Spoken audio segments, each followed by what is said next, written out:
நோய்வாய்ப்பட்ட போது எந்த இடத்திற்கு அழைத்து செல்வது, எப்படி அவர்களை காப்பாற்றுவது, எப்படி அவர்களுக்கு எல்லா நிலையிலும் அவர்களோடு கூட இருப்பது, அவர்களுக்கு என்னென்ன விதமான உணவுகளை செய்வது, இதுவெல்லாம் ஒரு பெரிய சோதனை காலமாக இருக்கிறது.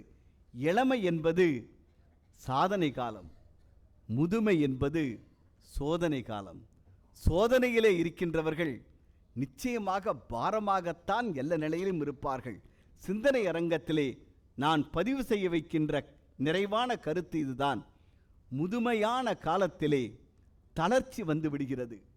வாழ்க்கையிலே நம்முடைய எதிர்காலம் எப்படி இருக்குமோ என்ற பயம் வந்து விடுகிறது.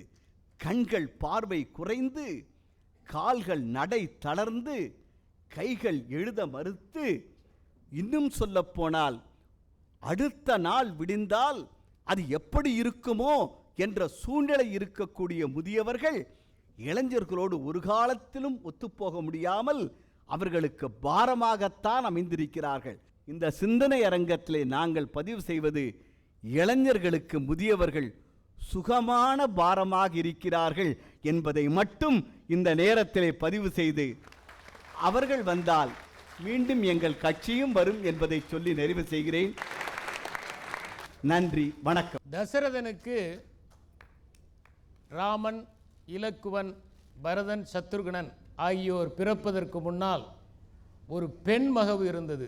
அந்த பெண்ணின் பெயர் சாந்தா என்பது. அந்த பெண்ணின் மகவு இருந்தது, ஆனால் ஆண் வாரிசு இல்லையே என்பதற்காகத்தான் ரிஷ்யசிங்கரை அழைத்து வந்து அந்த யாகம் நடத்தினார்கள். ரிஷ்யசிங்கரருக்கு தன்னுடைய மகள் சாந்தாவையே திருமணம் முடித்து வைத்ததாகவும் சில தகவல்கள் உண்டு என்பதையும் நான் சொல்ல விரும்புகிறேன். ஆகவே முனைவர் சேகர் அவர்கள் இன்று நடைமுறையிலே இருக்கக்கூடிய சில பிரச்சனைகளையும், அந்த பிரச்சனைகளை எவ்வாறு கையாளுவது, எவ்வாறு முதியோர்களும் அதை புரிந்து கொண்டு நடந்து கொண்டால் அவர்கள் பாரமாக இல்லாமல் பலமாக இருக்க முடியும் என்கின்ற தன்னுடைய கருத்துக்களை முன்வைத்தார்கள். அதற்கு எதிராக இல்லை பலம்தான் என்பதற்கான கருத்துக்களை முன்வைப்பதற்காக மதிப்பிற்குரிய நடிகர் திரு ராஜேஷ் அவர்களை அன்புடன் அழைக்கிறேன்.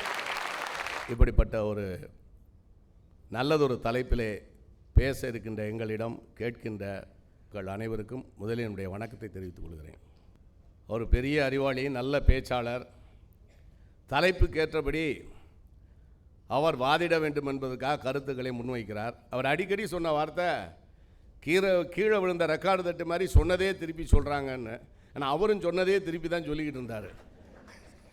அதிலிருந்தே அவர் முதுமையை எட்டி விட்டார் என்ற அர்த்தம். இப்பொழுது இவர் பேசுகிறது அமெரிக்காவில் போய் சம்பாதிக்கின்ற பிள்ளைகளை பற்றி. இங்கே வறுமை கோட்டுக்கு கீழே இருக்கவங்க இந்தியாவில் ஏராளம். வயதானவர்கள் எல்லாம் இடைஞ்சல் வீட்டுக்கு என்றால் அப்போ நாட்டுக்கு என்ற கேள்வி வரும். வயதானவர்கள் வீட்டுக்கு என்றால் நாட்டுக்கு ஒன்று தானே. இப்போ யார் வயதானவர்கள்? இறையன்பு அவர்கள் சொன்னது போல அனுபவம் என்பது 1000 புத்தகங்கள் படித்தால் கூட கிடைக்காத ஒன்று அனுபவம் என்பது. அடித்தட்டு மக்கள் இருக்கிறார்கள், நடுத்தர மக்கள் இருக்கிறார்கள், மேல்தட்டிலே இருப்பவர்கள் இருக்கிறார்கள். எனவே அதாவது தலைமுறை இடைவெளி என்பது மிக அருமையான ஒன்றை காரல் மார்க்ஸினுடைய நெருங்கிய நண்பர் எங்கெல்ஸ் ஒன்று தலைமுறை இடைவெளிக்கு ஒரு விளக்கம் தந்தார்.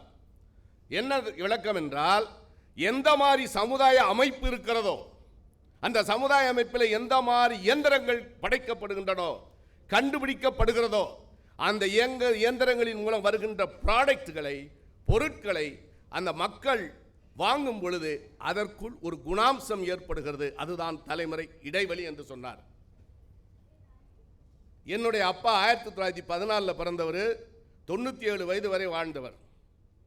அவர் 97 வயது வரை ஏறக்குறைய 42 வருடங்கள் நான் வைத்தவரை காப்பாற்றினேன். நான் அமெரிக்காவுக்கு செல்லவில்லை. அவர் செய்யாத கடமைகள் அனைத்தையும் நான் செய்தேன். நான் மேடையிலே பேசுவதற்காக இதை நான் என்னுடைய குடும்ப விஷயத்தை சொல்லவில்லை, அனைத்தையும் நான் செய்தேன். அப்ப தலைமுறை இடைவெளி என்பது, எங்க அப்பா சைலண்ட் மூவி பார்த்தார், சலன படம் பார்த்தார், ஊமை படம் பார்த்தார், பேசும் படம் பார்த்தார், ரேடியோ பார்த்தார், டிரான்சிஸ்டர் பார்த்தார், டிவி பார்த்தார், எல்லாவற்றையும் பார்த்து இப்பொழுதுதான் 2 ஆண்டுகளுக்கு முன்பாக மரணம் அடைந்தார். அவ்வளவையும் பார்த்துட்டார். அதே மாதிரி நானும் எல்லாத்தையும் பார்த்தேன். சைலண்ட் மூவி தான் பார்க்கல. டாக்கியிலேருந்து, டூரிங் டாக்ஸிலேருந்து, டிவியிலேருந்து, டிரான்சிஸ்டர்லேருந்து, இந்த பித்தளை பாத்திரத்துலேருந்து, ஸ்டெயின்லெஸ் ஸ்டீல்லேருந்து எல்லாத்தையும் நான் பார்த்துட்டேன். ஏன்னா இது ஒரு பெரிய வாய்ப்பு எங்களுக்கு, மின்சாரம் இல்லாமல் மின்சாரத்தோடு. ஆக இன்றைக்கு என்னுடைய பேரப்பிள்ளைக்கு வயது 1. இந்த ஷாருக் கான் பாடுற பாட்டுக்கு டான்ஸ் ஆடுது. இதுதான் தலைமுறை இடைவெளி. நான் எம்ஜிஆர் சிவாஜி படங்களுக்கு சைக்கிள் எடுத்துக்கொண்டு ஓடி படம் பார்த்தேன். எனக்கு தெரியும் அந்த வலி. இன்றைக்கு ஆன்லைனில் அழுத்திக்கிட்டு படம் பார்க்கிறவர்களுக்கு தெரியாது. நான் இளைய தலைமுறை குறை சொல்லவில்லை. இப்போ யாருக்குமே கடவுள் பக்தி இல்லை. எனக்கு நம்பிக்கையே கிடையாது ஒருத்தர் மேலேயும். கடவுள் பயம் இருந்தால் கடவுள் நம்பிக்கை இருக்கும். கடவுள் நம்பிக்கை இருந்தால் பக்தி இருக்கும். பக்தி இருந்தால் லஞ்சம் வாங்க மாட்டான். ஒருத்தர் கூட லஞ்சம் வாங்க மாட்டாங்க. எந்தவித அநியாயம் பண்ண மாட்டாங்க. எனவே என் குழந்தை பேரப்பிள்ளை ஆடுதென்றால் என் மகள் அந்த ஷாருக் கான் பாட்டையும் அந்த குத்து பாட்டையும் பார்த்துட்டு அதுக்கு அதுக்குள்ளே போய் இதுக்கு டாக்டரை கூப்பிட்டு வச்சு நான் சொன்னேன், கிளாசிக்கல் மியூசிக்கெல்லாம் கேளுமா, கர்நாடிக் கேளு, வெஸ்டர்ன் கேளு, இந்துஸ்தானி கேளு, பீத்தோவன் இதை கேளு, என்னென்னமோ சொன்னேன். அது கேட்டுச்சா கேட்கலையான்னு தெரியல. இப்போ டான்ஸ் ஆடுறதை பார்த்தா என் மகன் கேட்டிருப்பான்னு சொன்ன சந்தேகம் வருது எனக்கு. எனவே அது குத்துப்பாட்டுக்கு ஆடும் பொழுது அந்த விஷுவலைசேஷன் அண்ட் அசோசியேஷன் சொல்லுவான் விஞ்ஞானத்தில். ஒரு பொருளை பார்க்கும் பொழுது பிரெயினில் போய் பதிச்சு அந்த பக்கம் போயிடும். Taking input, micro data processing, data transmitting, ஒரு செகண்டில் எல்லாமே போயிடுது. அப்போ இந்த தலைமுறை இடைவெளி என்பது நமக்கு மிகப்பெரிய ஆபத்து. வாழைக்கன்று, வாழை மரம் தாருக்கு சத்து கொடுக்கும். வாழை இதிலிருந்து தாரிலிருந்து சத்தை எடுக்காது, யாரும் மரம் எடுக்காது. இது இயற்கை. ஆனால் எந்த மிருகமும் ஆடை கட்டவில்லை, மனிதன் மட்டுமே ஆடை கட்டுகிறான். பேசுகின்ற மனிதன் மிருகம், பேசுகின்ற மிருகம் மனிதன். எனவே மனிதனுக்கு மிருகத்துக்கு வேறுபாடு வேணும். தலைமுறை இடைவெளி என்று சொல்லும் பொழுது இன்றைக்கு இருக்கக்கூடிய விஞ்ஞான கண்டுபிடிப்புகளும் உளவியல் பாதிப்புகளும் எங்களுக்கு நன்றாக தெரியும். இதைத்தான் 1917 ரஷ்யாவில் லெனின் சொன்னார். என்ன சொன்னார் என்றால், வயதானவர்களை இளைஞர்கள் மதிக்க வேண்டும், வயதானவர்களின் அனுபவங்களை இளைஞர்கள் எடுத்துக்கொள்ள வேண்டும், வயதானவர்களின் சாதனைகளை இளைஞர்கள் மதிக்க வேண்டும், இளைஞர்களின் சக்தியை வயதானவர்கள் பயன்படுத்த வேண்டும், இளைஞர்களின் வருகையை வயதானவர்கள் ஊக்குவிக்க வேண்டும். இதுதான் புதிய சோவியத் யூனியன் என்று சொன்னார். அதுதான் நாட்டுக்கும் வீட்டுக்கும் என்பதை இங்கு நான் பதிவு செய்ய கடமைப்பட்டிருக்கிறேன். பெருசுங்கிறாங்க. யாரு பெருசு? எனக்கு வயசு 64. வா பேசுவோம். உனக்கு கம்ப்யூட்டரும் அந்த இன்டர்நெட்டா அது இது டப்புக்கு டப்புக்கு நமக்கு என்ன? பானிப்பட் யுத்தம் எப்ப நடந்தது சொல்லு பார்ப்போம்.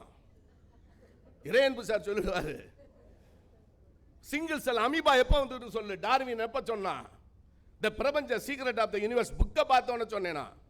புக்கை திறந்து காமிக்கல இந்துமதி அவர்கள், மதிப்புக்குரிய இந்துமதி அவர்கள் கையில் புத்தகம் வைத்திருப்பதை பார்த்து சீக்ரெட் ஆஃப் த யூனிவர்ஸ் என்று சொன்னேன். பிரபஞ்ச ரகசியம். 25 வெள்ளைக்காரர்களை அவர்கள் பேட்டி கண்ட அந்த புத்தகம். நம் நாட்டினுடைய ஜோதிட கலையும் வானசாஸ்திரம் பக்கத்தில் கூட நிற்க முடியாது. அந்த சீக்ரெட் ஆஃப் த யூனிவர்ஸ் பக்கத்தில் நிற்க முடியாது. இன்றைக்கு நான் சொல்லுகிறேன், ஜோதிடம் என்பது முதலாளித்துவம் நிலப்பிரபுத்துவம் போட்டு அதுக்கு பயன்பட்ட ஒன்று என்று சொல்லவில்லை நான். அது முழுக்க முழுக்க விஞ்ஞானம்.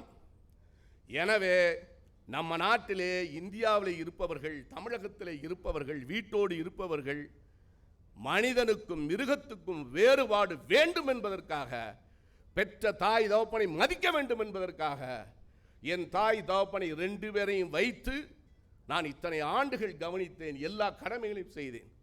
8 வயதில் எங்கள் அம்மாவிடம் கேட்ட கேள்வியும் வருத்தப்பட்டதும், 12 வயதில் எங்கள் அம்மா என்னிடம் சொல்லுவதை எல்லாமே அவர்கள் மரணப்படுக்கையில் நிறைவேற்றினேன். நான் முழுமை பெற்ற மனிதனாக நானாகிவிட்டேன் என்பது மனசாட்சிக்கு தெரியும். எனவே மனிதன் மனிதனாக வாழ வேண்டும். அப்பா அம்மா பிள்ளைகளுக்கு முன்னால் சின்ன சண்டை கூட போடக்கூடாது. அதை தான் முதல்ல செய்கிறோம். நம்மகிட்ட திருத்த வேண்டியது ஒன்றே ஒன்று. வள்ளுவனும் நன்னெறி நாலடியார் போன்றவைகள் மனித வாழ்க்கையை வகுத்து உலகத்திலேயே மிகப்பெரிய ஒரு மனிதன் தோன்றியதே இந்தியாவில் தான். அதுவும் நாகரிகத்துக்கு ஒப்பானவன் தமிழன். நீங்க எங்க இருந்தா ஏன்னா தாமஸ் ஆல்வா எடிசன் உபயோகப்படுத்தின இதை எடுக்கிறீங்க, நீங்களே கண்டுபிடிங்க. ஒன்ன சினிமாவை நீயே கண்டுபிடி. என்ன புதுசா கண்டுபிடிச்சிட்டேங்கிற? ஐசன்ஸ்டீன் சொன்னதுக்கு மேல நீ கண்டுபிடிக்க போற? 1924 லெனின் மிரண்டு போற அளவுக்கு ஐசன்ஸ்டீன் டைரக்டர் கண்டுபிடிச்சார். திரைப்படத்திலிருந்து எல்லா வகையுமே கடந்த 200 ஆண்டுகளில் நடந்த ஒரு மிகப்பெரிய அறிஞர்களை விட நாம் ஒரு சின்ன இன்ச்சு நகர்த்த முடியவில்லை. செல்போன் பேசுவதிலும் இன்டர்நெட் பேசுவதிலும் என்ன வந்து இவ்வளவு பெருசு வச்சுக்கிறானுங்க, அது என்னன்னே தெரியல எனக்கு. அதை வச்சுக்கிட்டு என்னமோ இவங்க தான் இந்த கண்டுபிடிச்ச மாதிரி உலகத்தை கைக்குள்ள வச்ச மாதிரி. அது காரணம் இன்புட்ஸ். எனக்கு இன்புட்ஸ் கிடையாது அந்த காலத்தில். நானும் இறையம் சார் இந்த அளவுக்கு வந்திருக்கோங்கிறதே பெரிய விஷயம், பாராட்டுவதற்குரிய விஷயம். இந்த மண்ணுக்கு சொந்தமானவர்கள் பெற்றோர்களை மதிக்க வேண்டும், முதியவர்களை மதிக்க வேண்டும். ஒன்னே ஒன்று நான் பதிவு செய்ய விரும்புகிறேன். மணி, பவர், பாப்புலாரிட்டி மூன்றை நோக்கி இந்த உலகம் ஓடுகிறது. வயதானவர்களும் சரி, சின்ன பிள்ளைகளும் சரி. மணி, பவர், பாப்புலாரிட்டி என்ன இருக்கு உனக்கு? 60 வயசுக்கு மேலே 2 இட்லிக்கு மேலே திங்க முடியாது. எதுக்கு பேரம்பேத்திக்கு சொத்து சேர்த்து வைக்கிற? உன்னை ஏன் கவனிக்க போறான்? இவர் இன்னும் பேசுன மாதிரி பேசினா ஒருவே நமக்கு காப்பி கூட கொடுக்க மாட்டான். வீட்டில் ஜாகிரதையா இருந்துங்க. அடிக்கடி வாக்கிங் போங்க. பணத்தை யார் பிள்ளைகளுக்கெல்லாம் கொடுக்காதீங்க. இவர் சொன்னபடி பார்த்தா ஒரு பிள்ளைக்கு ஒன்றும் எழுதி வைக்காதீங்க. பெட்டி சாவியை கொடுத்தா அவ்வளோதான், முடிஞ்சு போச்சு கதை. 1000 கோடி ரூபாய் வச்சிருக்கீங்கன்னா எப்போ சாவிங்கன்னு எதிர்பார்ப்பான் மகன். ஒன்றுமே இல்லைன்னா ஏன்டா தண்டச்சோறு இருக்கான்பான். எனவே 1000 கோடியை வைத்துக் கொள்ளுங்கள். எல்லாத்த தேவையில்லை. 100 கோடி, 50 கோடி, 10 கோடி போதும் ஒரு மனிதன் வாழ்வதற்கு. ஆயுசு புறா 10 கோடி வைத்துக் கொள்ளுங்கள். செத்த பிறகுதான் இது என் பிள்ளைக்கும் மருமகனுக்குன்னு சொல்லி எழுதி வச்சிருங்க. அடிக்கடி இப்போ டாக்டர் டெஸ்ட் பண்ணுங்க, வாக்கிங் போங்க, ஒரு வேலை கொண்டு கொடுக்காதீங்க. எல்லா பிள்ளையும் திருட்டு பசங்க யூட்டர்ன் எடுப்பானுங்க. ஹேர்பின் பண்ண இளைஞர்களை நம்பாதீங்க. இவர் சொன்ன மாதிரி நம்ம போட்டி எனக்கு அவனுக்கு வாடா வந்து நில்லுங்கடா. எனவே இளைஞர்கள் முதியவர்களை மதிக்க வேண்டும், அறிவுரைகளை கேட்க வேண்டும், வாழ்க்கையில் உயர வேண்டும். நான் விடைபெறுகிறேன். நன்றி, வணக்கம். இன்றைய சிந்தனை அரங்கத்தில் முதிய தலைமுறை இளைய தலைமுறைக்கு பாரமா அல்லது பலமா? நாங்கள் பாரமா என்று பேசியிருக்கிறோம். நீங்கள் பலம் என்ற விவாதத்தை சொல்லியிருக்கிறீர்கள். நீங்கள் சொன்ன கருத்தின்படி, நீங்கள் சொன்ன மேற்கோளின்படி இளைஞர்களெல்லாம் கெட்டுப்போயிருக்கிறார்கள் என்பது தெளிவாக இருக்கிறது. இல்லை, அப்படி சொல்லலை. இளைஞர்களுடைய சிந்தனைகள், அவங்களுடைய செயல்பாடுகள் தெரிந்திருக்கு. எனக்கு என் பேத்தியை வைத்து நான் தெரிந்திருக்கு என்று சொல்கிறேன். அதாவது தெரிந்தபடி கெட்டு போயிருக்கிறது. இல்லை, கெட்டு போல. அவர்கள் சிந்தனைகள் வேறு, நம் சிந்தனைகள் வேறு. ஆனால் அதற்காக நான் போய் எந்த என் மகள்கிட்டையோ மருமகள்கிட்டையோ யார்கிட்டையுமே எதையுமே திணித்ததில்லை. அதனால தான் இன்னைக்கு வரைக்கும் உடம்பு நல்லா வச்சிருக்கேன். முடி நல்லா இருக்கு, தோப்பா இல்லை. நல்லா வந்து இழுத்து பார்த்துங்க. முதியவர்கள் பலமாக இருக்கிறார்கள், ஆனால் இளைஞர்கள் பலவீனமாக இருக்கிறார்கள் என்பதை தாங்கள் சொல்லியிருக்கிறீர்கள். இல்ல, அறிவுரைகளை எடுத்துக்கொள்ள வேண்டிய. லெனின் சொன்னதான் சொன்னேன், எங்கெல்ஸ் சொன்னதை சொன்னேனா. தலைமுறை இடைவெளி என்பது தவிர்க்க முடியாது. தலைமுறை இடைவெளி என்பது தவிர்க்க முடியாது என்றால் முதியவர்கள் சொன்ன கருத்துக்கள் எதுவும் இளைஞர்களை போய் சேரவில்லை என்று தானே நீங்கள் சொல்கிறீர்கள். இளைஞர்கள் வயதில் தான் லெனின் சொன்னார். நடிகர் திரு ராஜேஷ் அவர்கள் இன்றைய தலைமுறை முதிய தலைமுறையை மதிக்க வேண்டும், அவர்கள் அனுபவங்களை பயன்படுத்தி கொள்ள வேண்டும் என்கிற அதே நேரத்தில் இளைய தலைமுறை என்பது புதிதாக சிந்திக்கின்ற போது ஏற்கனவே இருந்த தலைமுறை சில நேர்வுகளில் பயனற்று போய்விடுகின்ற, ரிடண்டன்ட் ஆகிவிடுகின்ற நேர்வுகளும் உண்டு என்பதை தன்னுடைய கருத்துரையில் தெரிவித்தார். இப்போது முதிய தலைமுறை இளைய தலைமுறையினருக்கு பாரம்தான் என்று வாதிடுவதற்காக நண்பர் முனைவர் திரு சுந்தர ஆவுடையப்பன் அவர்களை அழைக்கிறேன். ரொம்ப காரசாரமாக விவாதம் சென்று கொண்டிருக்கிறது. ரொம்ப அற்புதமாக இருக்கிறது.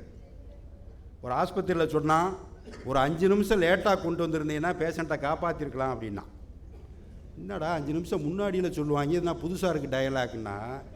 நம்ம ஆஸ்பத்திரியில் இருக்கிற வயசான டாக்டர் 5 நிமிஷம் லேட்டாக வந்தீங்கன்னா அவர் போயிருப்பார் வீட்டுக்கு, இந்த பேஷண்ட்டை காப்பாற்றிருக்கலாம். அவர் இருக்கும்போது கொண்டு வந்து அநியாயமாக கொண்டு விட்டீங்களான்னு இந்த மருத்துவமனையில் இருக்கிறவர் சொன்னார். ராஜேஷ் அவர்கள் ஒரு அருமையான மகன். 64 வயது என்பதை பார்த்தா அப்படியே தெரியுது, 46 மாதிரி தெரியுது பாருங்கள். ரொம்ப அருமையாக 42 வயதுகள், 42 ஆண்டுகள் என்னுடைய தந்தையை, என்னுடைய தாயினுடைய ஆசாவாசங்களை நான் நிறைவேற்றினேன்னு சொல்லும்போது ரொம்ப மகிழ்ச்சியாக இருக்கிறது. அவர் இளைஞராக இருந்தபோது செய்ததெல்லாம் ரொம்ப அருமை. இப்போ நம்ம தலைப்பு என்னென்னா, இன்று இளைய தலைமுறைக்கு முதிய தலைமுறை எப்படி இருக்கிறது. நீங்கள் நடுவில் நின்றுட்டு இருக்கீங்க, உங்களுக்கு முன்னாடி இருக்கக்கூடிய தலைமுறைக்கு நீங்கள் சரியாக இருந்திருக்கீங்க, பாரமாக நினைக்கவில்லை. ஆனால் உங்களை தொடர்ந்து இருக்கிற அந்த தலைமுறை இருக்க உங்கள் மகளோ பேரன் பேத்தியோ பாரமாக நினைக்கிறார்களா இல்லையா என்பதை உங்கள் பேரனை கொண்டு வந்து ஷாருக்கான் பாட்டை போட்டு ஆட வச்சுட்டு ஒரு 2 வார்த்தை சொல்லுன்னா தாத்தா போரு அப்படின்ட்டு போயிடுவார். நாங்கள் சொல்கிறது அதுதான். காலம் மாறிக்கொண்டே இருக்கிறது. இந்த 21ஆம் நூற்றாண்டில் முன்னாடியெல்லாம் தலைமுறை இடைவெளி என்பது ஒரு 30 வருஷம். 30 வருஷம் இடைவெளிக்கு பிறகு தான் ஒருத்தருக்கு ஒருத்தர் கசப்புணர்வு, புரியாமல் போகிறது, இதெல்லாம் நடக்க ஆரம்பிக்கும். இன்றைக்கி அப்படி இல்லை.